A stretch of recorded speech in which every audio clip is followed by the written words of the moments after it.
everybody. My name is Dylan Torres. And first off, I want to say thank you all for coming. I hope you have a good time and hopefully you learn something new today. So we are community learning. Our class is based off researching substance abuse and the effects that come with it. We research substance abuse as a whole and study individual drugs and how they affect your body. We have a small class, but it's still very enjoyable. The course is taught by Dr. Brown. And now I'll introduce everybody in the course that's here. So we have Alita, right here, Brian, Marty, Mariam, and Jake. Thank you.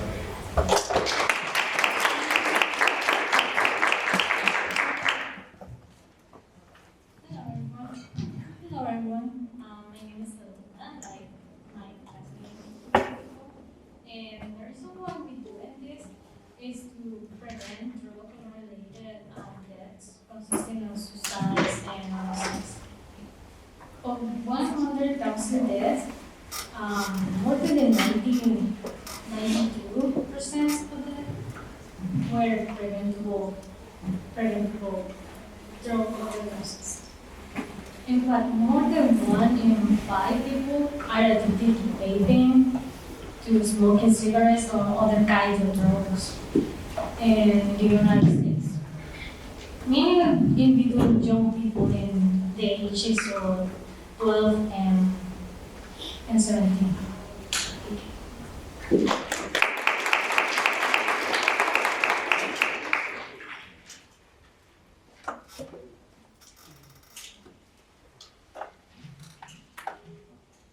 afternoon, everyone. Thank you for joining us today for this special event. My name is Amber, and I'm very thrilled to be here today. Today we have a respected speaker who will be sharing insights on solar technology. He is the CEO and founder of Solar Technology and a trustee of SUNY Old Westbury. As a teen, Derek Peterson was fascinated with computers and technology and has been developing software since high school. Following high school, Mr. Peterson attended SUNY Old Westbury and received his bachelor's degree in computer science and applied mathematics. When Mr. Peterson founded Solar Technology, he wanted to create devices and technology that would keep students and others safe in school as well as in office environments. As they have created and patented the world's first air-quality sensor, specifically designed to pick up when people are working in any indoor space. Their devices and systems are twice size, and it has evolved over the years. The sensors are typically mounted on vacuum ceilings. When the devices detect vague chemicals in the air, a text message or email is immediately sent to the school admin or security personnel. The products are primarily employed in school settings, specifically in middle schools and high schools. FliSense devices are currently in over 2,500 school districts in all 50 states and 30 countries around the world. Now I am honored to introduce our speaker, Mr. Peterson. So please join me in welcoming him to the stage.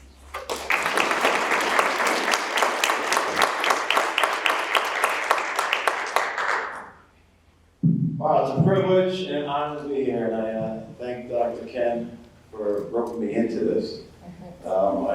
So Dr. Ken I met a few years ago back, and I was like teaching his business classes, and all along I thought I was going to be coming up doing an entrepreneurship study election, and probably about 2 weeks ago, last minute evening, I said, oh no, you're talking about substance abuse. It's like, what do you mean substance abuse? That is not my specialty, but if any of you want to use what I told them, people here already, my good vernacular, I can talk to you about substance abuse all day long.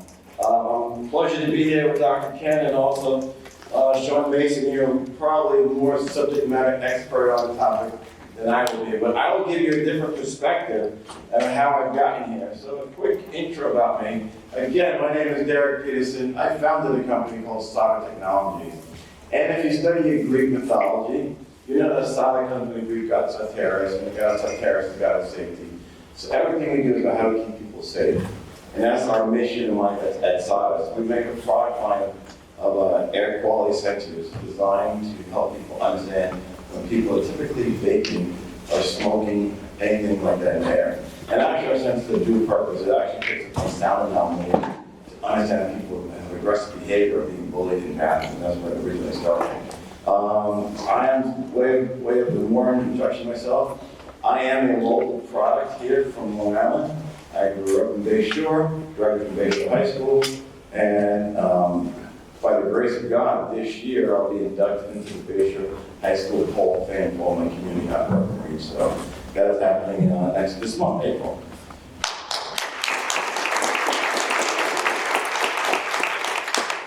And then I went on to graduate. I graduated from Stony Brook University, another SUNY program, and I got my degrees in computer science and applied math. And ever since then, I took to the road of how can be the best engineer and invent things. When I left Stony Brook, my whole main goal in life was, can I have a job, I can pay my bills, get a nice car, and raise a family. And as luck would have it, I did that, and I'm here in front of you. So let's talk about what I do, and we'll work that into substance abuse and how I find myself becoming into the substance abuse world, because I did not think I'd ever get into this world whatsoever. The first thing I would tell you about that, and way back when, so my background also, I am not a substance abuse person. I don't smoke, I don't drink, I don't do any of that stuff. Because I was always an athlete. I like to play basketball, soccer, and so forth. There's virtually no sport that I won't try. And if any of the young people here want to test my skills, I still have my Jordans in my car, and I can crush it pretty quickly and recall a day. I did play a year of basketball at Stanford University. However, in 2017, schools were asking us, can you help us with this ongoing problem about people not smoking cigarettes, but they were vaping? And I'm like, well, what's an e-cigarette? I don't know what that is. We're all about living a healthy, clean life. And so in 2017, we created, and well, the nature of an engineer is to solve problems. So we set out to solve problems to help the world with this vaping problem that's just starting on, just very early. And so I created this first device right here, and it's called the FS100. It's a fly sense device. The FS100 is a long story how we get the fly sense. I won't bore you with that right now. So we create this device. It gets mounted in the bathroom ceilings.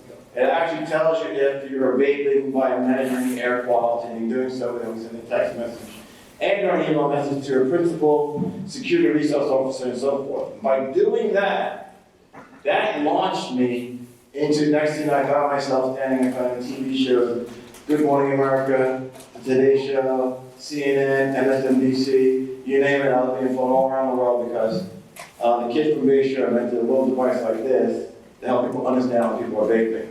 It evolved from this device, then we kept going along and made this device, another version of it, and now we're finally on our 8th edition of the device, and it's this. And now this is a full air quality sensing device. It can measure anything, particulate matter, you name it, it'll measure it in the air. And it actually measures more than just vape. It'll measure vape, it also measures if you're smoking nicotine, it measures if you're smoking THC, marijuana, and now I have a device that will be installed in over 3,200 convenience store bathrooms to understand people smoking crystal meth in the bathrooms. Now it's going all around the country. We have this device is now being deployed in actually to over 40 countries, and there's roughly about 100,000 devices deployed globally. And it's made right here on Long Island and so forth. But now with that said, let's talk about some more facts about it. So I'm a technologist, but in the technology, people gravitate to me. Can you tell me about why I shouldn't vape and everything else? So I'm not going to actually raise your hand if you got a pen in your pocket. I know probably some of you do, and I'll look at the smiles and you're going to try to hide your face, but I know some of you are doing it, and that's your choice.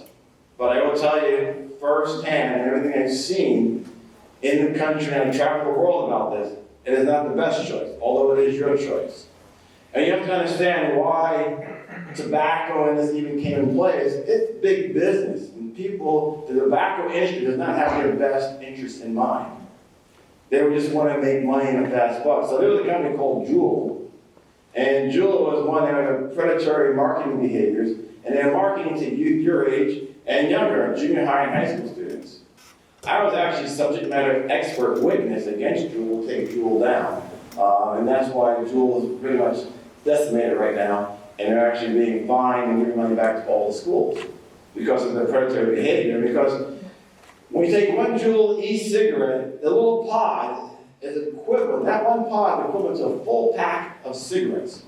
So by the time you start puffing on your flavor of choice, Creme Brulee, Captain Crunch, whatever you want, Jolly Rancher flavor, what flavor you want to pick, by the time you start smoking on that one Juul pod, your body is becoming addicted to that without you even knowing it. And that addiction, your body will continue to feed off of that. And some people will say that then will lead to a pathway to other substances you may want to take. Well, I'm now doing nicotine. Well, now why can't I get into also vaping THC? Why can't I get now into vaping crystal meth? What else is out there to give me that better sensation, that better high, and so forth? So the first thing you have to realize that tobacco industry is a big business, and it's going to lead you down the road you probably don't want to go on. And I've seen countless stories and witnessed countless stories of students and young adults, what it does to their lungs. You can develop something called popcorn lung and all other horrible things that are going on. And those of you who are athletes, the last thing you actually want to do.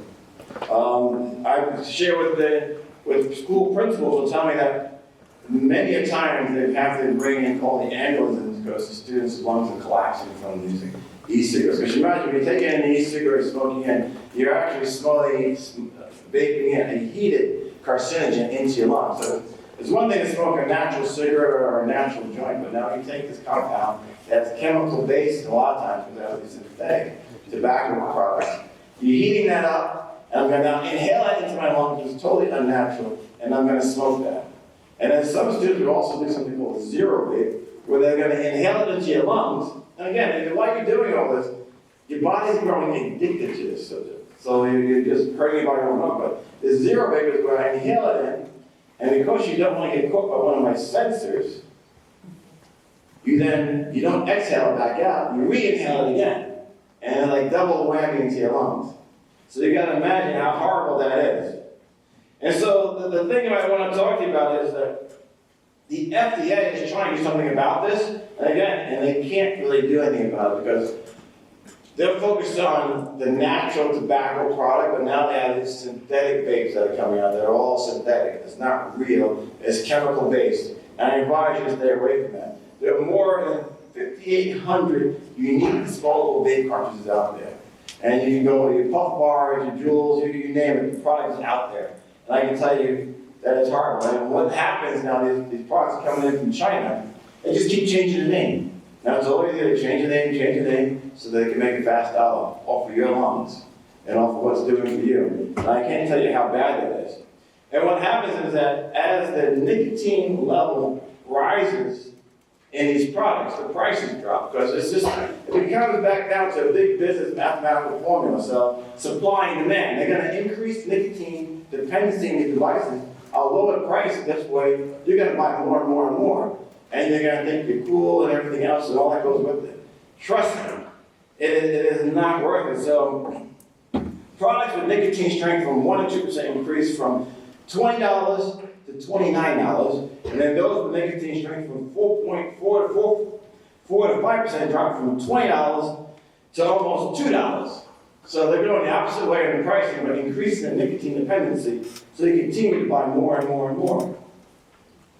And a lot of times people say, oh, I'm doing the vaping and everything else because it's going to help me with my depression and anxiety. There are a lot of other ways that you can actually combat that. I mean, I'll leave those ways to Charles, such an expert, but one way that I combat that is I go into the gym and work out, eat healthy and things like that. So there are other ways to actually work around that and to do so. But we will find out that with teens and anxiety and depression, that this just leads to, if I look at the charts, I wish I had a PowerPoint up here, I'll be able to show you that. In regards to the level of drug addiction and teens with thinkers and problems, in the surveys will show that 51% of teens surveyed out of 2,000 students, so that they're taking these vaping pens that leads them to drug addiction 51% of the time. And they said it's a major problem. Then the minor problem say it's 35% of the time, and then some of the 13% say it's not a problem. And I will tell you this also, that, let me get to this part, I want to get to that. And some more, another slide I would like to have shown you says that nearly 33%, nearly 1 in 3 young adults believe that nicotine to be no more harmful than a cup of coffee. That is such a false statement. And it says 46%, nearly half of the 40% of high schools who vape do so daily. And then it says another survey says that 81% U.S. sales of e-cigarettes with greater than 5% nicotine increased 81% in 2022. So they're increasing that nicotine dependency on you without you even realizing it. And the last thing is 90%, more than 90% of disposable e-cigarettes sold contain the highest level of nicotine. So that little jewel pod, that little puff bar that you're taking, you don't understand what that is actually doing to your body. I would encourage you to go to your favorite YouTube channel and just look up some of the results of what e-cigarettes are doing to you. It's easy to make it glamorized when vaping products first came out and you had that big puff of smoke, that fume, and they were making all types of volcanoes and all the weird stuff going on. Myself, not a smoker, making these devices, it did look pretty cool. But I knew better. And I encourage you also to do your studies and also learn from it. Like I said, I can't tell you how many students are fall prey to that. So let's quickly talk about one of the things people have asked me, like, well, how does this actually work in regards to dependency in my body? And so when I thought thinking about the nicotine and how highly addictive it is, and again, I don't know what the right word is, the pathway, but when you start on nicotine, it can lead you to stronger substances. And nicotine being highly addictive, and again, I'll just be real with you right now, if I can for a moment. I've lost loved ones, and probably some of you also lost loved ones from nicotine addiction that led to other forms of substance abuse. Matter of fact, just to really get real with you and how bad this is, March 3rd, I lost my youngest brother to substance abuse. He was a smoker, a drinker, then he developed doing drugs, and he died from esophageal cancer just this past March 3rd, on a young age of 47. And so if you want to tell me it's not real, it's very real. He could not get the habit. You would never know that he was even dabbling in the stuff. Because he still maintained a full-time job, he still maintained everything that's going on. But it destroyed his inside because he always wanted to party. So take it from me, take it from anybody else that it does not work as you think it's going to work. Because what happens is he started smoking at a young age. And so what happens when he starts smoking, the human brain starts identifying with this foreign substance coming to your body. You get this craving for it. Then when you stop smoking, your body's like, hey, what happened? I need some more of that. Then you start building the repetitive, habitual habits of that, and you want to smoke again. And then actually you become into this cycle and it goes over and over. Before you know it, you're hooked. And if that's just on a regular cigarette, imagine now the amount of nicotine I told you about in a single jewel pod, which is equivalent to a pack of cigarettes. I've got students in high school smoking a whole jewel pod in between classes. So they're smoking an equivalent of a pack of cigarettes in between the classes. They go in the bathroom and they're passing this jewel pod around left and right. And so you got to imagine how addicted they are. So what we actually emphasize with the schools, we actually help the schools create what we call an anti-vaping, anti-drug campaign. Because the last thing you want to do is punish a student when they just got hooked and dependent on this drug of nicotine and they don't know how to get off of it. And it usually starts off with, some of you might say, I'm just going to experiment with this. I just want to test it out. I just want to try it. And that experimentation is the black hole, I'll tell you right now. Because nicotine dependence is indicated by, it starts as a craving, and then next thing it starts prior to your daily or regular use, and then next you know, it becomes regular use. So it's not even worth the experimentation. It's not even worth the experimentation for any other drug whatsoever. Because once you're hooked, and it's so hard to get off of it. No matter, like I said, I've seen countless stories about it. Let's talk about it really quick. Man, how much time do I take? Probably in 5 minutes? Yeah. All right, so let's take this up really quick. Last thing I'll talk about. The risk of nicotine addiction. Because of higher nicotine content, many who vape can't not stop vaping because it becomes a highly addictive drug. You just can't stop. You want to stop it, you can't. You don't know how to stop it. And I would say vaping, again, is more addictive than any cigarette of choice. And then you take vaping, you add THC into it, which is marijuana component. Not only are you getting addicted, you get high, and it's the recipe for disaster.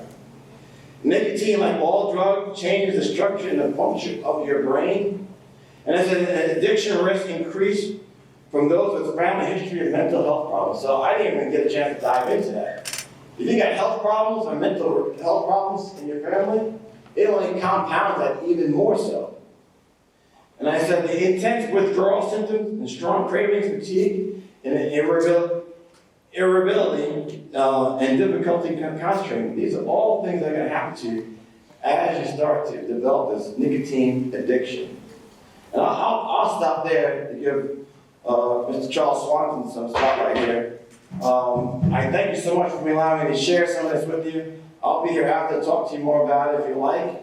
I can share my devices with you and so forth. But again, it's been I appreciate your time here. Thank you.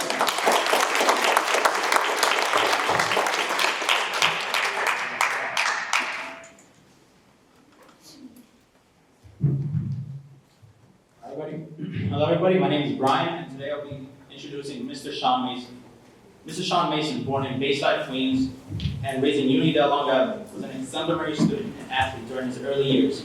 However, peer pressure and exposure to drugs and alcohol led him down a dark and destructive path, leading him to be incarcerated for serious crimes.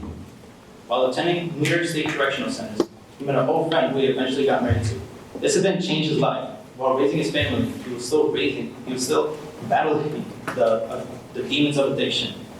This determined Shawn to break free from his addiction to drugs and alcohol, and Shawn sought help in a treatment program in upstate New York. His journey through sobriety led him to reevaluate the traditional ways of treatment and eventually found his way into recovery. While mentioning the 10th anniversary of being sober, Shawn's wife encouraged him to be a figure of hope to others who are suffering through addiction. This led Shawn having leadership roles, serving as chairman of the Manhasset Great Economic Opportunities Council, and later as a Nassau County New York Human Rights Commission member.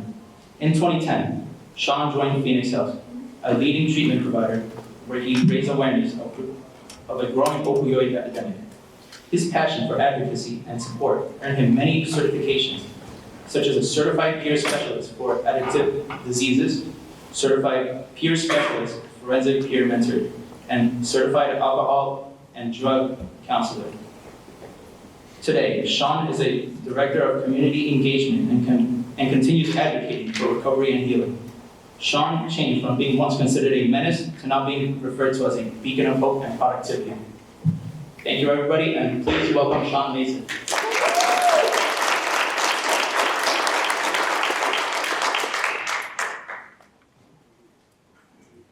Thank you, guys. Honored and privileged to be here today. Thank you, Dr. Brown, for inviting me to speak to you guys, and thank you for your presentation. As stated, my name is Shawn Mason, and I am Director of Community Engagement for Covenant Community Incorporated. We are a men's substance abuse and life stabilization program in Atlanta, Georgia. When I was first contacted about speaking here, I wrote this long clinical document with fancy terms and big words. I was going to talk about addiction from a professional standpoint, but then I remembered my work.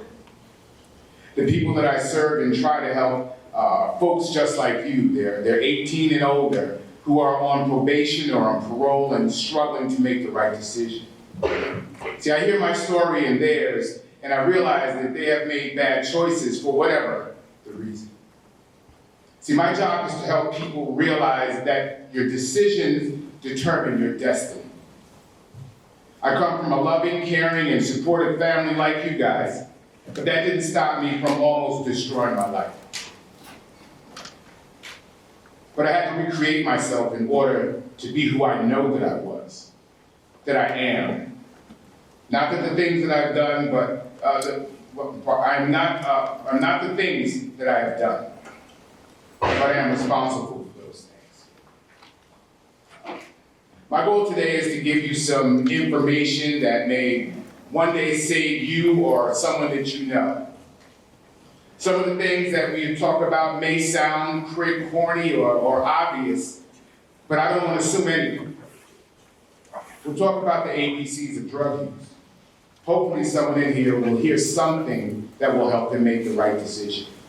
Again, your decisions determine your destiny. Can we say that?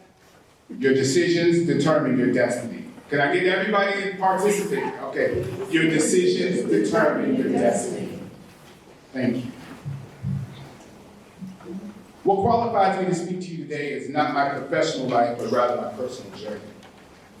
I'm a person in long-term recovery, and what that means to me is it has been 32 years since I've had any mind or mood-altering substances.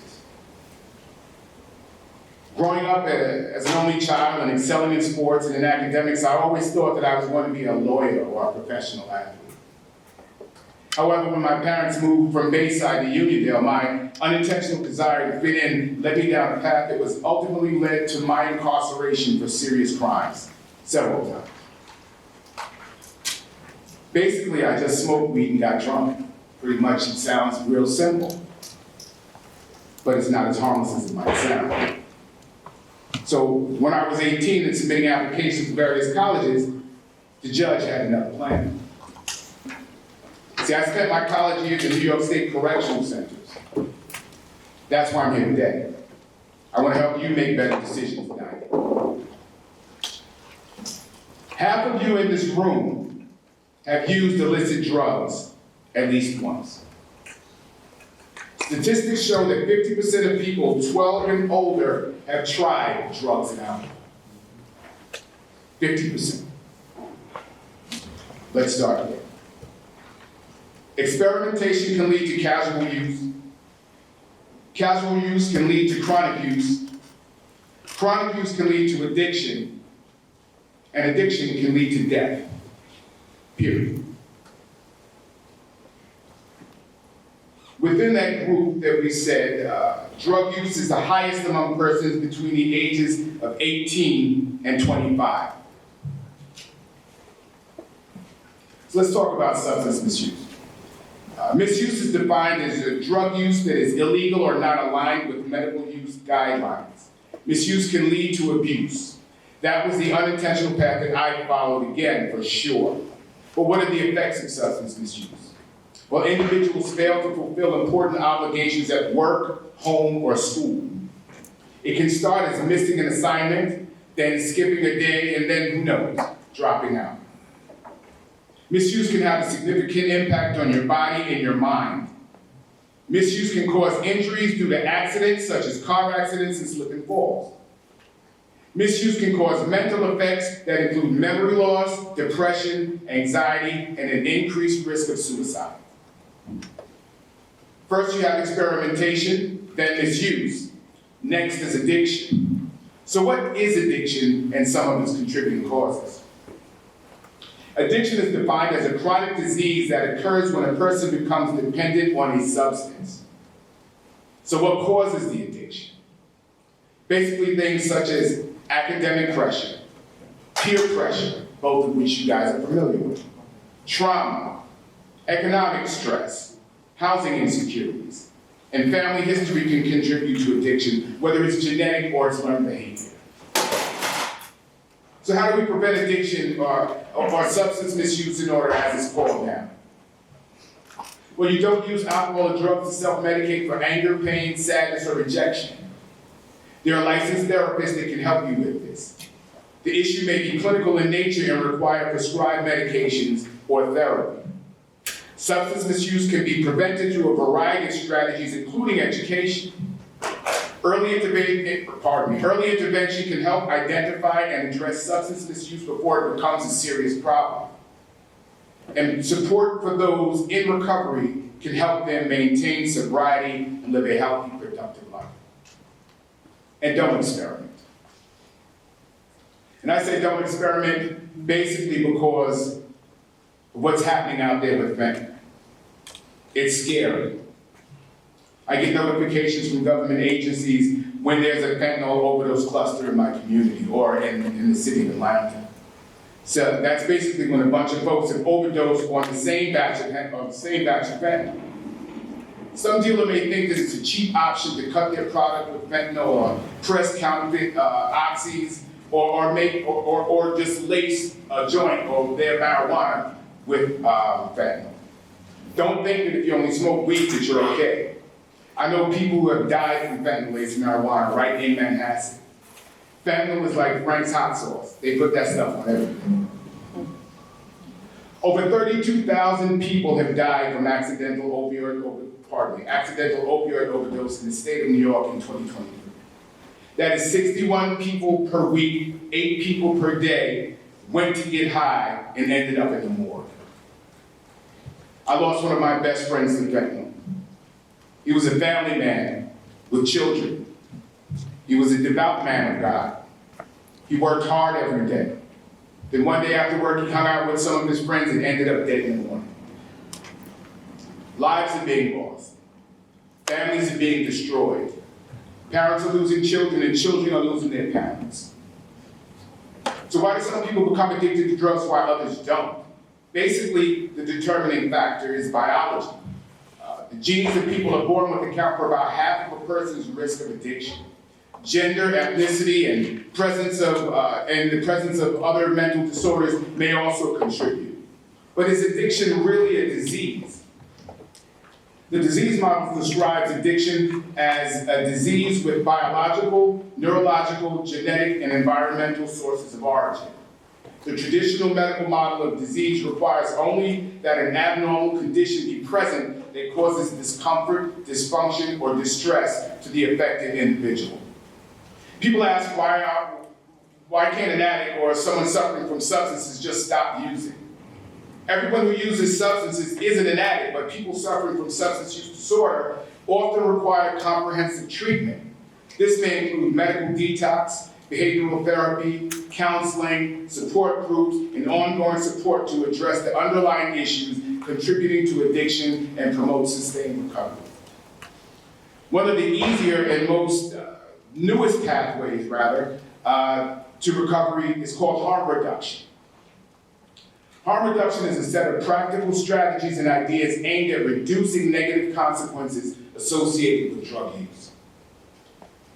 Harm reduction includes things such as decreasing drug or alcohol usage instead of complete abstinence, clean needle exchanges for IV drug users. Smoking marijuana basically is better than taking opioids, so if you have to make a decision, which is going to be more harmful to you? Harm reduction doesn't condone. Sometimes we have to meet people where they are in order to get them to move forward. Actually, the first supervised intravenous drug injection site is right here in New York City. These places exist to mitigate the risk of fatal overdose. They provide clean needles and are trained to use naloxone or Narcan on individuals experiencing overdose. Narcan immediately reverses the effects of opioids and can bring someone back to life if it's administered in time. The first day that they opened, 2 people OD'd and were brought back to life by the staff. Those people have another day to work towards their recovery, so that mission was accomplished. Every college and university public facility should have Narcan in their first aid kit or buy a defibrillator. It can be administered until it works. It saves lives. Generally, it's just a nasal inhaler if the person is breathing, they will inhale a little bit of the Narcan into their system. And once it takes, it will immediately reverse the effects of the opioids in their system.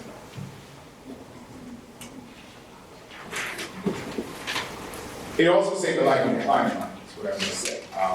He was brought back to life on 6 different occasions.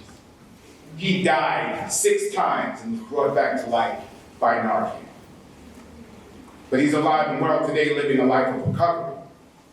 Harm reduction strategies give people a chance to keep living and seeking recovery. Hopefully one day they'll get it. And lastly, if you find yourself hanging out with someone who overdoses or becomes unresponsive, don't leave them there to die. I understand it's a scary moment, and a lot of things are running through your mind. You're thinking about going to jail or getting kicked out of school or disappointing your parents. Don't leave them there. Call for help. New York, like most states, have Good Samaritan laws. These laws allow people to call 911 without fear of arrest if they're having a drug or alcohol overdose that requires emergency medical care, or if they witness some overdose. You see, I have gone from being a menace to society to being a productive member of society. From being a troublemaker to being a change maker. From being a drug abuser to a drug counselor and peer. From being denied by the New York State Parole Board Commissioners to being appointed to the Nassau County Human Rights Commission. From being a derelict to becoming the Director of Community Engagement for Covenant Community Incorporated. See, I've gone from existing to living my purpose. But instead of you writing your redemption story, live the life that you've always envisioned the first time. You have the opportunity to create the life that you want. Nobody plans on becoming an addict, but it also doesn't happen all by itself. You have the power to determine your future. Why create twists and turns when the path ahead is straight ahead and traffic free? The road to redemption can be a long and winding road that's not worth the risk. You may not survive the ride. I'd like to thank you all for listening to me today. I want to leave you with a little bit of information. You or anybody that you know is suffering from substance use disorder, or is a threat to eventually suffer from the disease, you can always call the Substance Abuse and Mental Health Services Administration, or SAMHSA, at 1-800-662-HELP. But there's also a national crisis hotline. It's the suicide prevention hotline. It can be reached by simply dialing 988. But if you need resources or if you have a question about substance use disorder, SAMHSA is the place to call. They are the experts. They can connect you to local programs based on your need. And once again, thank you all for coming out today. I hope someone heard something that can help. Thank you. LabofNoyzes.